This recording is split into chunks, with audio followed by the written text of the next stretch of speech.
दोस्तों नमस्कार, कैसे हैं आप सब। उम्मीद करता हूँ बहुत अच्छे होंगे।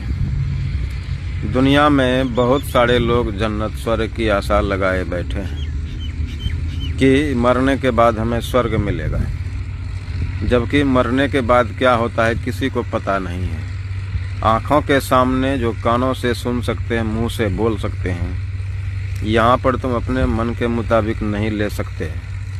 तो फिर मरने के बाद जन्नत की आशा, स्वर्ग की आशा कैसे लगा लेते हो? क्या तुमने देखा है स्वर्ग या जन्नत? नहीं ना। इसके संबंध में गोस्वामी तुलसीदास जी महाराज ने कहा है, यदि तुम्हें जन्नत और स्वर्ग मिल भी जाता है तो कितने दिनों के लिए? स्वर्गं स्वल्प अंत दुखदाई, गोस्वामी जी ने कहा है। स्वर्ग का भी सुख है तो थोड़े समय के लिए है, चिरकाल तो सुख नहीं है। और सारे मुसलमान जितने हैं वे सारे जन्नत की आशा लगाए बैठे हैं। जन्नत कैसे जाओगे तुम? मन के साथ, बुद्धि के साथ, शरीर के साथ, भीतर में जो तुम्हें मन बुद्धि चित्त अहंकार है, इन सभी इंद्रियों के साथ जाओगे तुम जन्नत? नहीं जा सकते इन सभी इंद्रियों के साथ।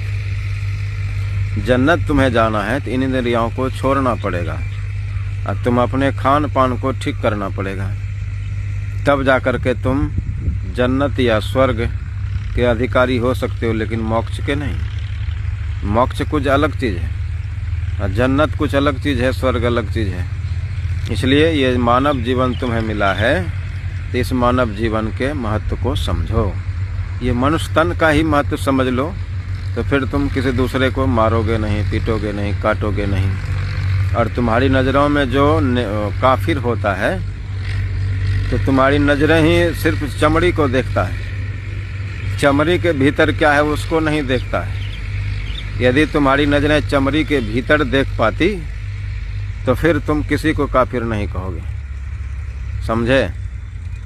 इसलिए चमड़ी के भीतर देखने का प्रयास करो कि वहाँ क्या है।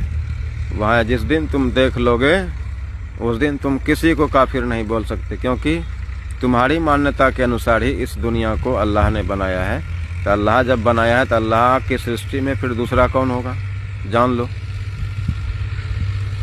इसलिए देखने समझने का ज्ञान पैदा करो। ऐसे क्या बक बक करते रहते हो, दूसरों को काफिर जाहिल कुछ से कुछ बोलते रहते हो और साथ में हत्या भी कर देते हो।